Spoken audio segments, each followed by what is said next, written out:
Hello children, आज हम after transcription translation की तरफ बढ़ रहे हैं। मतलब एमआरएनए कोडेड मैसेज डीएनए से ले लिया है और अब वो कोडेड मैसेज से प्रोटीन बनना है, उसको बोलते हैं ट्रांसलेशन। ट्रांसलेशन प्रोसेस करने से पहले ट्रांसलेशन में लगने वाली जितनी भी रॉ मटेरियल चीज़ें हैं वो हमें पता होनी चाहिए। तो एक तो हमें पता है मैसेंजर आरएनए, लेकिन इसके अलावा प्रोटीन बनने के लिए दो और आरएनए का इन्वॉल्वमेंट होता है। मैसेंजर आरएनए का हमने डिटेलिंग यूकैरियोट्स में स्प्लाइसिंग, एक्सॉन्स, इंट्रॉन्स सब देख लिया था। So that was messenger RNA. लेकिन दो और आरएनए हैं, राइबोसोमल आरएनए एंड टीआरएनए, जिनके बिना प्रोटीन नहीं बन सकता। पहले हम स्टडी करते हैं ये दो टाइप के RNA which are involved in making proteins. Remember, they are non genetic RNA, मतलब वो ऐसा किसी वायरस का जीनोम नहीं फॉर्म करते।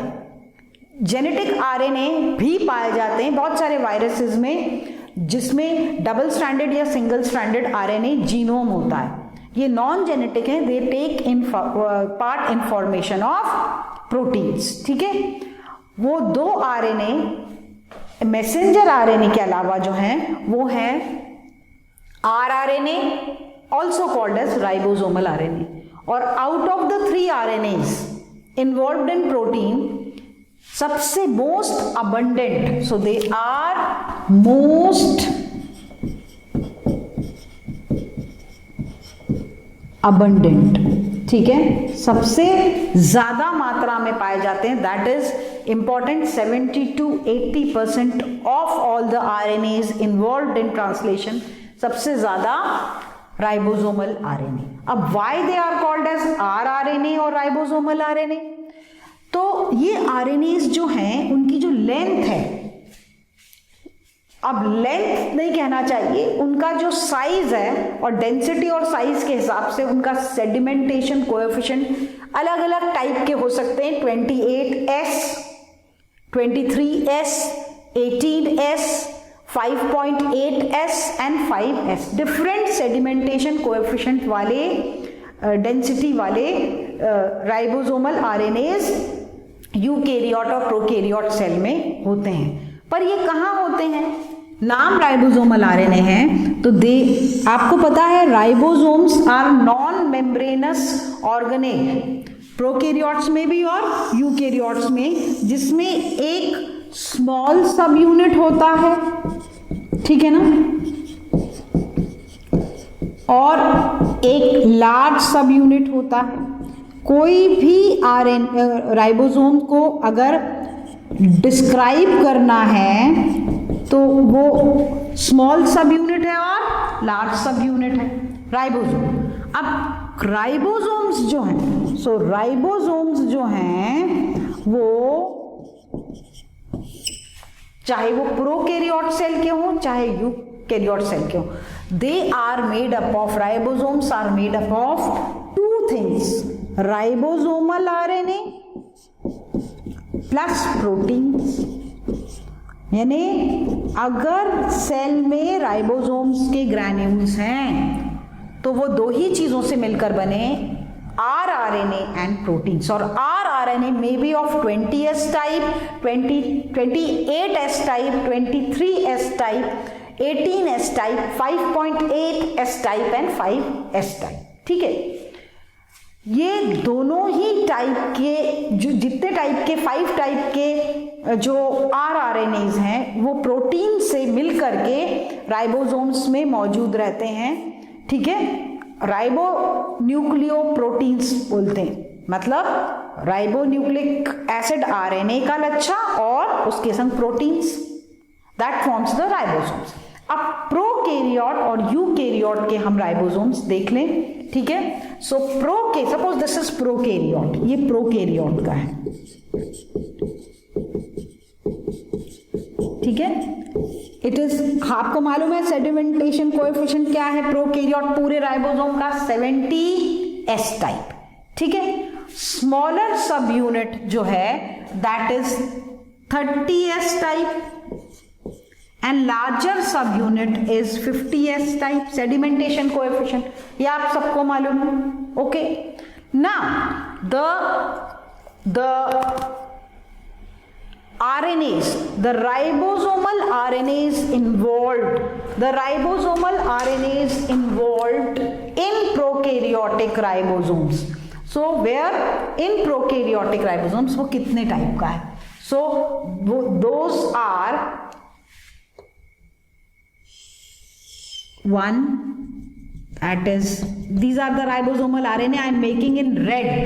कितना है? 16s टाइप का. कौन से सब यूनिट में? स्मॉलर सब यूनिट में. कौन से सब यूनिट में? स्मॉलर सब यूनिट में.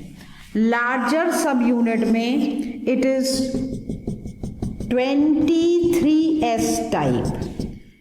23s टाइप का एक राइबोसोमल आरएनए है plus a small which is of 5s type. So larger subunit of prokaryotes have two types of ribosomal RNA, 23s and 5s, and the smaller subunit has 16s. So I would add here 18 के अलावा के बाद 16s भी add कर लेते, मतलब इस type के राइबोसोमल इतने सेडिमेंटेशन कोएफिशिएंट वाले RNA would make ribosomes. So 70s वाले में जो RNA है वो स्मॉलर सब यूनिट में 16s वाला है, लार्जर सब यूनिट में दो टुकड़े हैं, दो फ्रैगमेंट्स हैं RNA के, राइबोसोमल RNA के, 23s वाले सेडिमेंटेशन कोएफिशिएंट के एंड 5s वाला सेडिमेंटेशन कोएफिशिएंट. और क्योंकि ये प्रोटीन से तो यहाँ पर it may very in books, पर एक जनरल मैं आपको बताती हूँ. यहाँ पर 21 प्रोटीन्स हैं स्मॉलर सब यूनिट में एंड प्रोकैरियोट्स के लार्जर सब यूनिट में 34 प्रोटीन्स हैं. ठीक है. So this is the constitution of any ribosome of a prokaryote. 70s prokaryote का टोटल, और उसमें अपन पढ़ रहे हैं राइबोसोमल आरएनए क्या पार्ट लेता है, तो ये पार्ट लेता है. ठीक है. अब I will make one more RNA and that is eukaryote का आरएनए, क्योंकि हम उसमें भी देख लें यूकैरियोट के आरएनए में भी. So I will rub here and I just make eukaryote का आरएनए हियर. नाउ यूकैरियोट में भी वही एक स्मॉलर सब यूनिट एंड एक लार्जर सब यूनिट, और टोटल आपको यूकैरियोटिक राइबोसोम में 80s वाला होता है. सेडिमेंटेशन क्या है? 80s. That is eukaryotic ribosome. ठीक है ना. अब इसमें भी स्मॉलर सब यूनिट और larger. Smaller will be 40s and larger will be 60s sedimentation coefficient. इतना तो सबको मालूम है. ठीक है. अब हम देख रहे हैं राइबोसोमल आरएनए का पार्ट इन द स्मॉलर सब unit of a eukaryotic ribosomes. So it is in smaller सब unit it is of 18s type. Smaller सब यूनिट में एक राइबोसोम का फ्रैगमेंट है और उसको बोलते हैं कौन से टाइप का कौन से सेडिमेंटेशन कोएफिशिएंट वाला है वो 18s टाइप. क्लियर है. और लार्जर में 3 राइबोसोमल आरएनए के सब यूनिट से 3 है लार्जर में. ओके. सबसे बड़ा वाला इज 28s टाइप. याद आया आपको. फिर 5.8s टाइप, एक और टुकड़ा 5.8s type and 5s type. ठीक है. सो and the proteins 33 proteins. So I'll write with different color 33 proteins in this, and in the smaller subunit of a eukaryotic ribosomes, and 40 proteins in the larger. So this is the constitution of eukaryotic 80S ribosomes, और हमको ribosomal RNA पता होना चाहिए कि कौन से sedimentation coefficient का ribosomal RNA. ये क्योंकि राइबोसोमल आरएनए ऐसे फ्रीली नहीं मिलता, अगर डीएनए उसको बनाता है तो only for making a ribosome nucleolus में बनता है, क्योंकि न्यूक्लियोलस बनाता है ribosomal RNA and protein, that is ribosomes का सिंथेसिस होता है। अब राइबोसोम्स जो है वो क्यों पढ़ना है हमको ट्रांसलेशन में, क्यों बताया इसका डिटेल? बिकॉज जब एमआरएनए ट्रांसक्रिप्शन के बाद न्यूक्लियस से बाहर साइटोप्लाज्म में आएगा तो एमआरएनए, सपोज ये एमआरएनए है, ठीक है, ये बाहर कोडेड मैसेज लेके आया इन द साइटोप्लाज्म, तो वो किससे अटैच हो जाएगा? उससे कौन अटैच हो जाएंगे? राइबोसोम्स। प्रोकैरियोट्स में ये वाला, यूकैरियोट्स में ये वाला। और क्योंकि दे आर द साइट और सीट्स ऑफ, ये हम पढ़ चुके हैं कई बार, प्रोटीन सिंथेसिस। प्रोटीन्स बनने हैं, ट्रांसलेशन होना है, तो there ribosomes are must, and ribosomes मतलब राइबोसोमल आरएनए के बिना राइबोसोम्स नहीं है। तो क्लियर है why we discussed these rRNA and why we will be discussing the other tRNA, because they are involved somewhere in making of protein. ठीक है? Now the next type of very important RNA, and that is which type of RNA? tRNA. NCERT ने एक line diagram tRNA का दिया, diagram आता है, description आता है tRNA का, और अदरवाइज भी आपको पता होना चाहिए। सो नेक्स्ट अपन करते हैं, that is tRNA, that is transfer RNA, also called as soluble RNA, also called as adapter RNA. So there are number of names for which RNA? tRNA. So tRNA और transfer RNA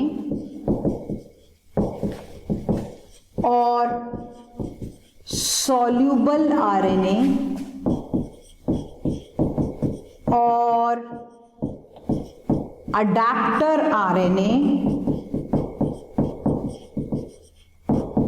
ठीक है, बहुत सारे नाम हैं। क्यों हैं वो अभी उसके ड्राइंग में हमको समझ में आ जाएगा।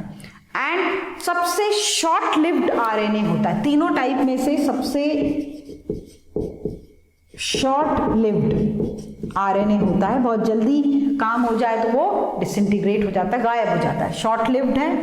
एंड जो ये वाला आरएनए है tRNA, ये बहुत सारे अमाइनो एसिड्स को लाने के लिए होता है। So they are of different types, बहुत सारे नंबर में है, which will bring the amino acids. Why amino acids? क्योंकि प्रोटीन बिना अमाइनो एसिड्स के नहीं बनता, तो अमाइनो एसिड्स को लाने के लिए जो व्हीकल है वो है ट्रांसफर आरएनए, इसलिए नाम है ट्रांसफर या अडैप्टर आरएनए। इसका टिपिकल स्ट्रक्चर जो है वो क्लोवर लीफ शेप्ड होता है। कैसा होता है? Clover leaf shaped. और वो कैसा होगा? आई एम जस्ट मेकिंग, क्योंकि ड्रॉ करने को भी आता है।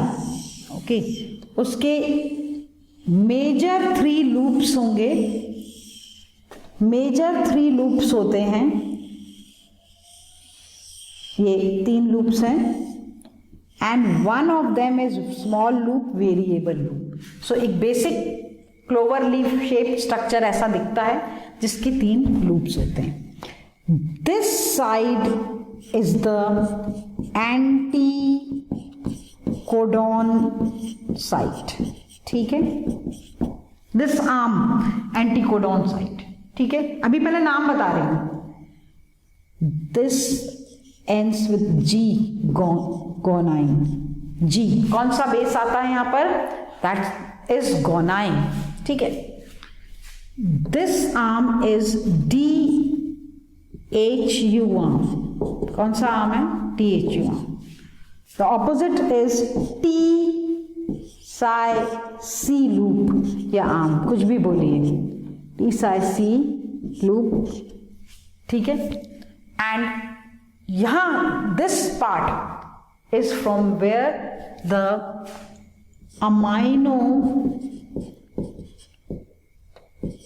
एसिड अटैचेस,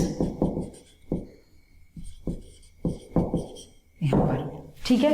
अमाइनो एसिड को अटैच होने के लिए भी एक साइट चाहिए, और अमाइनो एसिड जो है, अटैचिंग साइट जो है, उसका जो कोडॉन है वो कैसा रहेगा, उसका कॉन्फ़िगरेशन यहां पर see, I will rub this part, CCA and OH, and this is the 3' end, this is the 5' end, remember this 5' end पे guanine और extended portion है, ये RNA है तो सिंगल स्ट्रैंडेड होता है, लेकिन tRNA में कई जगह पे डबल मतलब बॉन्डिंग हो जाती है, उसका वो शेप ही ऐसा होता है। वैसे तो mRNA सिंगल स्ट्रैंडेड, लेकिन tRNA कई जगह पे डबल बॉन्ड कर लेता है। तो यहां पर रिमेंबर दिस, 1 2 3 4 5 6 एंड 7 ध्यान रखना, जस्ट उसके opposite 1 2 3 4 5 bond, this is unusual thing, bonding होती नहीं है लेकिन यहां हो रही है ताकि ये शेप, और 4 दोनों साइड लूप्स में, ठीक है। So this is the bonding 7 5 4 and 4, okay, loops में। Now the amino acid attaches here, so I will just attach amino acid, okay। यहां पर कौन सा, जो भी अमाइनो एसिड लाना है। अब कहानी कहां से होती है, suppose this is the mRNA, messenger RNA, ठीक है। प्रोटीन बनने के लिए तीनों RNA लग रहे हैं, ये बात जब भी तो हम RNA पढ़ रहे हैं डिटेल में, mRNA, tRNA और rRNA। mRNA कोडॉन mRNA पे AUG है पहला, फिर U A and so on, तो पहला कोडॉन AUG है, ओके। तो this is the codon, okay. तो एंटी कोडॉन क्या होना चाहिए बताइए, एंटी कोडॉन क्या होना चाहिए, ए के संग क्या आएगा, एंटी RNA है, T तो आएगा नहीं, U के संग क्या आएगा, A आएगा, और G के संग C, तो एंटी कोडॉन यहां पर कौन सा होगा, UAC। एंड आपको मालूम है AUG के लिए अमाइनो एसिड इज, या जो भी हो अमाइनो एसिड इज मिथायोनिन, पहला अमाइनो एसिड स्टार्ट कोडॉन, कौन सा अमाइनो एसिड यहाँ अटैच हो जाएगा, जो भी कोडॉन एंटी कोडॉन है उसके अकॉर्डिंगली, कोडॉन जो है उसके अकॉर्डिंगली यहाँ अमाइनो एसिड आएगा। यहाँ है एंटी कोडॉन, क्योंकि ये अटैच, ये जाके कैसे अटैच होगा, यहाँ पर कैसे अटैच होगा, ये एंटी कोडॉन साइट लूप से अटैच होगा, ठीक है। ये क्या लेके आ रहा है, amino acid, so it would be like this, ठीक है ना, ऐसा। सो this is the anticodon site, आया समझ में, जिससे ये वाला साइट अटैच हो जाएगा, ओके। और क्या ला रहा है ये अपने संग, अमाइनो एसिड, ठीक है, अमाइनो एसिड ला रहा है। और ये सब किस में हो रहा है, ये सब किस में हो रहा है, यह मैं बताऊंगी पूरा डिटेल, पर आइडिया ले लो आप लोग, ये आइडिया नहीं होता तो ये सब हो रहा है इन राइबोसोम्स, ये सब राइबोसोम्स पे। तो तीनों RNA कैसे काम आ रहा है, ठीक है। So they are bringing the amino acid, so amino acid CCA will be the sequence, extra extended part रहता है ये, OH end 3' end and 5' end पे गुआनाइन, ठीक है। कई जगह double stranded structure by formation of bonds हो जाता है, विच इज अनयूजुअल। एक एक्स्ट्रा आर्म जिसका अभी तक कोई काम का पक्का पता नहीं है, इसको बोलते हैं एक्स्ट्रा को वेरिएबल आर्म, ठीक है, ओके। ना द टी सी लूप में कुछ नॉर्मल, आपको पता है कि आरएनए में न्यूक्लियोटाइड्स कौन से हैं? एडेनाइन, गुआनाइन, थाइमिन की जगह uracil and cytosine, 4 he nitrogenous bases वाले न्यूक्लियोटाइड्स होंगे। लेकिन यहां टी सी लूप में इसलिए लिखा है क्योंकि अनयूजुअल जो बेसेस होने चाहिए उसके अलावा कोई अनयूजुअल बेसेस होते हैं। ठीक है, वो कौन सा बेस है? वो कौन सा बेस है? That is uridine. कौन सा बेस है वो? That is T C loop में किस टाइप का बेस, अनयूजुअल बेस मौजूद होता है? It is pseudouridine. लिख लेना, इंपॉर्टेंट है। सूडो यूरेडाइन, ठीक है, अनयूजुअल बेस होता है ये। ओके, ऐसे ही DHU आम पे भी जो नॉर्मल बेस पाए जाते हैं उसके अलावा अनयूजुअल बेस, ये सिर्फ tRNA में ही मिलता है। अनयूजुअल बेस होता है that is dihydrouridine. So DHU loop में डाइहाइड्रोयूरेडाइन, दिस इज द, ये इस लूप का अनयूजुअल बेस है। इस लूप का, टी सी लूप का कौन सा है? सूडो यूरेडाइन। अब ये दोनों लूप्स होते क्यों हैं? कोई ना कोई काम तो होता होगा। सो टी सी लूप जो होता है, it is the site for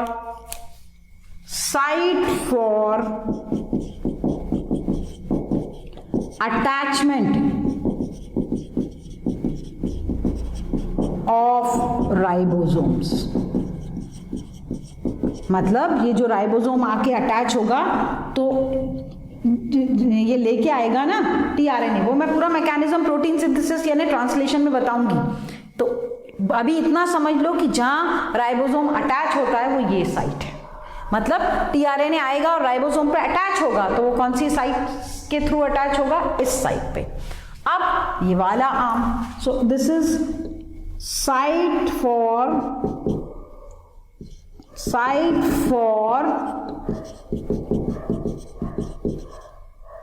attachment